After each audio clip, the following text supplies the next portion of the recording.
1 February 1689 आपल्या स्वराज्याचे दुसरे छत्रपती संभाजी महाराज यांना संगमेश्वर येथे औरंगजेबाचा सरदार मुकर्रर खान याने कैद केली।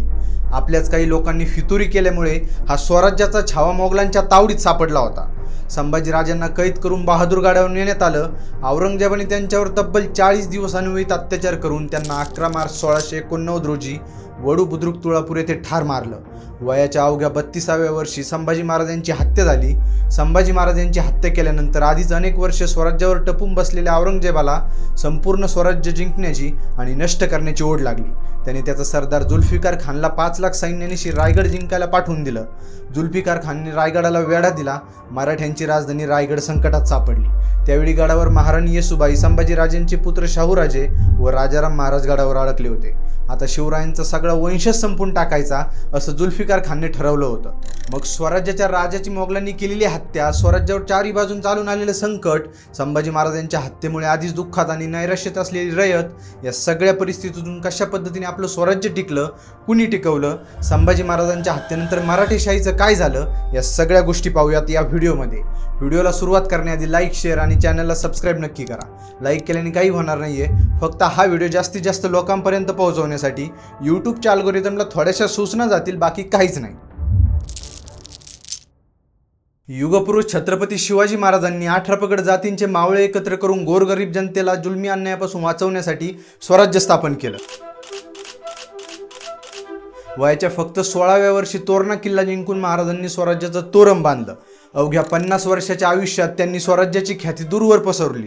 अनेक किल्ले जिंकून स्वराज्य वाढवलं। मोगल, निजाम, आदिलशाही, इंग्रज या सगळ्यांना जरब बसवली।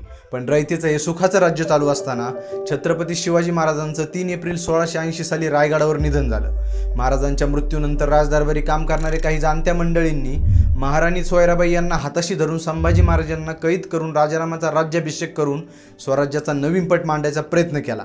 पण सरसेनापती हंबीरराव मोहिते यांच्यामुळे तो कट उद्ध्वस्त झाला। संभाजी महाराजांचा राज्याभिषेक झाला आणि छत्रपती शिवाजी महाराजांनंतर संभाजी महाराज हे स्वराज्याचे दुसरे छत्रपती झाले। आपल्या उन्यापुऱ्या 9 वर्षाच्या कारकिर्दीमध्ये संभाजी महाराजांनी स्वराज्यासाठी अनेक लढाया केल्या। त्यापैकी सर्वच्या सर्व लढाई त्यांनी जिंकल्या। स्वराज्य वाढवलं, सैन्यबळ वाढवलं, स्वराज्याची कीर्ती सर्व दूर पोहोचवली, स्वराज्याच्या दुश्मनांना धडकी भरवली। पण स्वपक्षाच्या काही फितूर लोकांमुळे 1 फेब्रुवारी 1689 रोजी संभाजी महाराजांना संगमेश्वर येथे औरंगजेबाचा सरदार मुकर्रर खानने कैद केलं। नंतर औरंगजेबाने तब्बल 40 दिवस त्यांच्यावर अत्याचार करून त्यांना वयाच्या अवघ्या 32व्या वर्षी ठार मारलं। स्वराज्याच्या छत्रपतींची हत्या हा स्वराज्यासाठी खूप मोठा आघात होता आणि औरंगजेबासाठी स्वराज्य जिंकण्याची एक सुवर्ण संधी। त्याने वेळ ओळखून लगेच जुल्फिकार खानला 5 लाखाचे सैन्यानिशी रायगड जिंकायला पाठवून दिलं। जुल्फिकार खानने रायगडाला वेढा दिला। मराठ्यांची राजधानी रायगड संकटात सापडली। समोर आलेला धोका ओळखून संभाजी महाराजांच्या पत्नी येसूबाई महाराणी यांनी राजाराम महाराजांचं रायगडावरच मंचोकारोहण केलं। राजाराम महाराज स्वराज्याचे 3रे छत्रपती झाले। येसूबाई यांनी संभाजी महाराज यांचे पुत्र शाहू महाराज यांना तख्तावर न बसवता राजाराम महाराज यांना बसवलं। इथे आपल्याला येसूबाईंचा स्वराज्याविषयी उदात्त हेतू दिसून येतो। तर इकडे रायगड किल्ल्यावरचा मोगलांचा विळखा सुटण्याची काही चिन्ह दिसून न आल्यामुळे येसूबाईंनी राजाराम महाराज यांना जिंजीच्या किल्ल्यावर जाण्यास सांगितलं। राजाराम महाराज त्यांना व बाळशाहूंना सोडून जायला तयार नसताना त्यांना नात्यापेक्षा स्वराज्य राखणं महत्त्वाचं आहे हे पटवून देऊन त्यांनी त्यांना सुखरूप जिंजीला पाठवलं। नंतर येसूबाई आणि शाहूबाळ दोघेही औरंगजेबाच्या कैदेत सापडले। रायगड मोगलांच्या ताब्यात गेला। तिकडे राजाराम महाराज महाराष्ट्र आणि जिंजीचा कारभार रामचंद्र पंत, अमात्य बावडेकर, संताजी घोरपडे, धनाजी जाधव यांच्या सहाय्याने चालवत होते। तेथे 8 वर्ष राज्यकारभार केल्यानंतर 1698 साली ते महाराष्ट्रात परत आले। त्यानंतर राजाराम महाराजांच्या मृत्यूपर्यंत म्हणजे 1700 पर्यंत ते महाराष्ट्रातच होते। वयाच्या अवघ्या 30व्या वर्षी त्यांचं सिंहगडावर निधन झालं।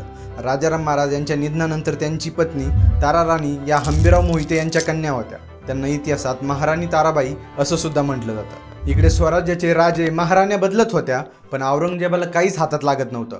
अखंड हिंदुस्थानाचा बादशाह आणि त्याच्या आयुष्यातील महत्त्वाची 27 वर्ष स्वराज्याशी लढताना घालवली, पण त्याला काहीच मिळालं नाही। या निराशेत तो इथेच म्हणजेच महाराष्ट्रातील अहमदनगर, आता सध्या अहिल्यादेवीनगर आहे, तिथे मरण पावला। त्याचे निधन झाल्यानंतर मराठ्यांच्या दबावतंत्राने आणि शाहू महाराजांच्या चातुर्याने त्यांनी स्वतःची सुटका केली। ते स्वराज्यात आल्यानंतर शाहू महाराज आणि ताराराणी यांच्यामध्ये राजगादीवरून वाद सुरू झाला। शाहू महाराज सुटून आल्यानंतर ताराराणींच्या पक्षातील एक सरदार बाहेर पडून शाहू महाराजांना जाऊन मिळू लागले। यामुळे शाहू महाराजांचं पारडं अधिकाधिक जड होऊ लागलं। अखेर धनाजी जाधव शाहू महाराजांच्या पक्षात गेल्यावर सर्व परिस्थिती पलटली। शाहू महाराजांनी ताराराणींच्या ताब्यातील पन्हाळ्यावर हल्ला केला. त्यानंतर ताराराणी काही काळ रांगणा किल्ल्यावर गेल्या. 1708 साली शाहू महाराजांनी साताऱ्यात सत्ता स्थापन केली. पण काही काळानंतर ताराराणी यांनी पन्हाळा, विशाळगड पुन्हा जिंकून घेतले आणि 1710 साली कोल्हापूर राज्याचा पन्हाळ्यावरती पाया रचला. त्यामुळे एक स्वतंत्र राज्याची निर्मिती झाली. पण हे सगळं काही अलबेल किंवा सुरळीत चालणार नव्हतं. तर 1714 पर्यंत ही स्थिती कायम राहिल्यानंतर राजाराम महाराजांची दुसरी पत्नी राजसबाई आणि त्यांचे पुत्र संभाजी दुसरे यांनी अचानक ताराराणींना बाजूला करून राज्यकारभार हातात घेतला. ताराराणी आणि शिवाजी दुसरे यांना पन्हाळ्यावरच नजरकैदेत ठेवण्यात आलं. नजरकैदेतच शिवाजी दुसरे यांचा 1727 साली मृत्यू झाला. त्यानंतर ताराराणी साताऱ्याला शाहू महाराजांच्या आश्रयाला गेल्या. 1731 साली शाहू महाराज आणि कोल्हापूरचे संभाजी महाराज दुसरे यांच्यामध्ये वारणेचा तह झाला. वारणा नदीच्या उत्तरेस शाहू महाराज यांचे सातारा संस्थान आणि दक्षिणेस संभाजी दुसरे यांचे कोल्हापूर संस्थान अशा 2 राजगाद्या तयार झाल्या. या 2 राजगाद्या आजही आपल्याला दिसतात. यंदाच्या लोकसभेत कोल्हापूर मतदारसंघातून छत्रपती शाहू महाराज आणि सातारा मतदारसंघातून छत्रपती उदयनराजे भोसले हे दोघंही राजगादीचे वारस सध्या खासदार म्हणून निवडून गेलेले आहेत.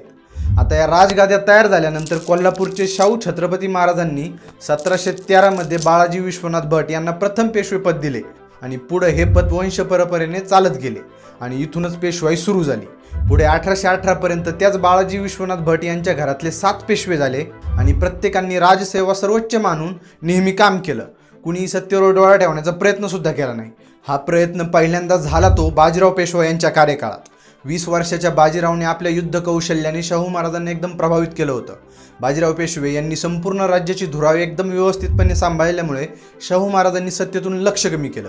बाजीराव यांच्या मृत्यूनंतर त्यांचा मुलगा नानासाहेब याला पेशवेपद देण्यात आलं आणि तेव्हा सत्तेचे केंद्र सातारा न राहता पुणे झालं. 17 डिसेंबर 1749 रोजी शाहू महाराजांचे सातारा येथे निधन झाले. शाहू महाराज यांना पुत्र नव्हता. त्यामुळे शाहू महाराजांच्या इच्छेनुसार ताराबाई यांचा नातू असलेले रामराजे यांना सातारीच्या गादीवर बसवण्यात आलं. रामराजे यांच्या कमी अनुभवाचा फायदा घेऊन पेशव्यांनी सांगोला आणि मंगळवेढा येथे चाल करून ही ठिकाणं आपल्या ताब्यात घेतली. पेशव्यांच्या या ताकदीमुळे छत्रपतींना 56 लाखाच्या मुद्रा आणि सत्तेवरचं पूर्ण नियंत्रण अशा गोष्टी पेशव्यांना द्याव्या लागल्या होत्या. याला सांगोला करार सुद्धा म्हणतात. याच करारामुळे पेशव्यांच्या हाती सत्ता गेली.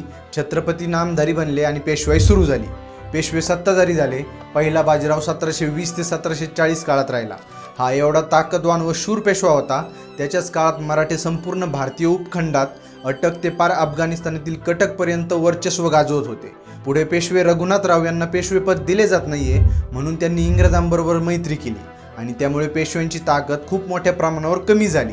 रघुनाथराव पेशवे, इंग्रज, नाना पेशवे व मराठे सरदार यांच्या संघर्षाची कहाणी खूप मोठी आहे. मी ती या व्हिडिओमध्ये सांगत नाही, पण जर तुम्हाला ती पाहायची असेल तर मला कॉमेंटमध्ये सांगा. मी त्यावर एक सेपरेट व्हिडिओ नक्की बनवेन. नाना पेशव्यानंतरचे पेशवे हे नाममात्र होते व त्यांनी मराठा साम्राज्याकडे दुर्लक्ष केले आणि त्यामुळेच त्यास उतरता कळा लागली. कारभाराकडे दुर्लक्ष, चैनीची जीवन पद्धती, अंतर्गत कलह यामुळे पूर्ण घडी विस्कटली गेली आणि यामुळे मराठा साम्राज्याचे अनेक तुकडे स्वतंत्र अधिकाऱ्यांकडून चालवले जाऊ लागले. उदाहरणार्थ होळकर, शिंदे, भोसले, गायकवाड, नवलकर, घोरपडे इत्यादी. इंग्रजांनी 1818 साली मराठा साम्राज्याचा पूर्णपणे ताबा घेतला. तसं पाहायला गेलं तर 1802 पासूनच पेशवाई बुडवायला सुरुवात झाली होती. पुढच्या 16 वर्षात ती पार बुडाली. हा 16 वर्षाचा प्रवास आजही महत्त्वाचा आहे. नाना फडणवीसांच्या नंतर इंग्रजांच्या उद्योगाकडे पेशव्यांचे दुर्लक्ष झाले आणि त्यामुळे 104 वर्षांची पेशवाईची कारकीर्द झोकळली गेली. पुढे पानिपतचे तिसरे युद्ध मराठेशाहीचे शेवटचे युद्ध ठरलं, जिथं खऱ्या अर्थाने सगळी मराठेशाही संपली. मुघल सत्ता ढासळत असताना इसवी सन 1756 ते 57 या काळामध्ये अफगाणिस्तानच्या अहमद शाह अब्दालीने दिल्ली ताब्यात घेतली.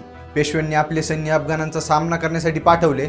या 13 जानेवारी 1761 या दिवशी मराठ्यांचा निर्णायक पराभव झाला. हे पानिपतचे तिसरे युद्ध होते. यामध्ये मराठ्यांची सगळ्या बाजूनी प्रचंड हानी झाली आणि यानंतर खऱ्या अर्थाने मराठा साम्राज्याचा विस्तार थांबून विभाजन होण्यास सुरुवात झाली. आता इतकी संपन्न आणि ताकदवान मराठेशाही का संपली, त्याचे नेमके कारण काय ते पाहूया.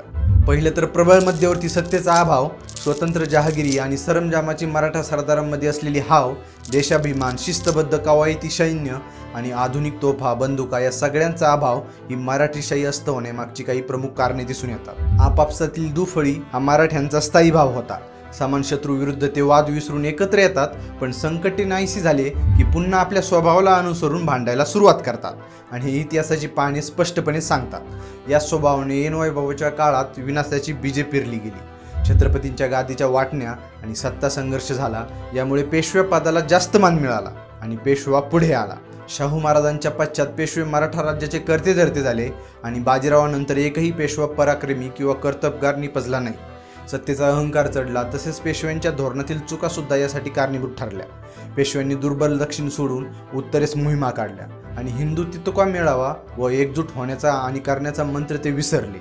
मराठ्यांच्या अस्ताचे कारण आर्थिक, राजकीय, लष्करी, सामाजिक या चारी बाजूंनी मराठ्यांचे झालेले खच्चीकरण हे सुद्धा आहे. एकट्या पेशव्याला संपूर्ण दोष देणे तसं चुकीचं आहे. पेशवा जरी चुकीचा होता तरी मराठीशाहीच्या रक्षणाची जबाबदारी इतर मराठा सरदार, जहागीरदार यांच्यावर समान होती, मग ते कोणत्याही जातीचे असो. पेशव्यांच्या धोरणामुळे भलेही अनेक सरदार दुखावले असतील तरी पण त्यांनी सार्वभौम मराठीशाहीचा किंवा स्वराज्य या संकल्पनेचा विचार करणं गरजेचं होतं. शिवाजी महाराजांच्या स्वराज्य निर्मितीत अनेक अडचणी आल्या होत्या, पण त्यांनी त्या मुसद्दीपणाने हाताळल्या सुद्धा होत्या. पुढे संभाजीराजांनी बलिदान सुद्धा दिलं, पण काही इतिहासकारांनी मात्र त्यांना बदनाम केलं. संभाजी महाराज कसे होते, मी यावर एक व्हिडिओ सुद्धा बनवलेला आहे, तो तुम्ही इकडे आय बटनवर क्लिक करून पाहू शकता. संभाजीराजेनंतर स्वराज्यात सत्तेची हाव असणाऱ्या लोकांनी मराठीशाही बुडवली, ही मराठ्यांच्या इतिहासातली खरी शोकांतिका आहे. पण मित्रांनो, वयाच्या अवघ्या 16व्या वर्षी तोरणा किल्ला जिंकून स्वराज्याची सुरुवात करणाऱ्या शिवाजी महाराज यांनी रयतेचे राज्य बनवून दाखवलं. त्यानंतर संभाजी महाराज यांनी आपल्या कर्तृत्वाने राज्याला वेगळीच उंची गाठून दिली. अगदी शून्यातून सुरुवात झालेल्या स्वराज्याचा विस्तार अगदी दक्षिण आशियाच्या मोठ्या भूभागापर्यंत पोहोचला आणि यासाठी अनेक लोकांनी आपले सर्वस्व पणाला लावले होते. काही अपरिहार्य कारणामुळे आपलं स्वराज्य 1818 मध्ये संपुष्टात आलं आणि या सगळ्याची आज आपण या व्हिडिओमधून माहिती घेतली. आजचा हा व्हिडिओ तुम्हाला कसा वाटला हे मला कॉमेंटमध्ये सांगा आणि व्हिडिओ आवडला असेल तर लाईक करा, मित्रांसोबत शेअर करा. असेच वेगवेगळ्या विषयांवर व्हिडिओ पाहण्यासाठी आमच्या यूट्यूब चॅनलला सबस्क्राईब सुद्धा नक्की करा. चला भेटूयात पुढील व्हिडिओमध्ये. धन्यवाद.